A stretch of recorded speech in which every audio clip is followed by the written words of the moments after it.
রাই টিয়া দিউন লাগতো না, আপনি এমনি যান গা। আরে তুমি কি বুকা নাকি? বন্ধুর দোকান থেকে কি হয়েছে? আমি কি মাগনা বাইক ঠিক করামু? আমার বন্ধুর লস হইতো না ব্যবসা। ভাই লসের কি আছে, ফ্লাকের দাম মাত্র 150 টিয়া। ফ্লাগের দাম 150 টাকা আর তোমার মজুরি 50 টাকা, এই ধরো 200 টাকা রাখো।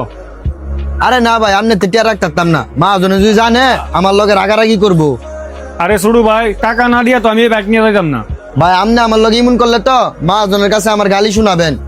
আমিও দেখতাছি হ্যাঁ তোমার কেমনে গালি দেয়। আমার বাজারে একটু কাজ আছে, হ্যাঁ আয়ো, যাওয়ার সময় আমি একসাথে দেখা করতেছি। আচ্ছা তাহলে ঠিক আছে। হ্যাঁ ছোটু ভাই, আমার মিন আইছে। ভাই আইছে তো, ভিতরে বইসা রইছে।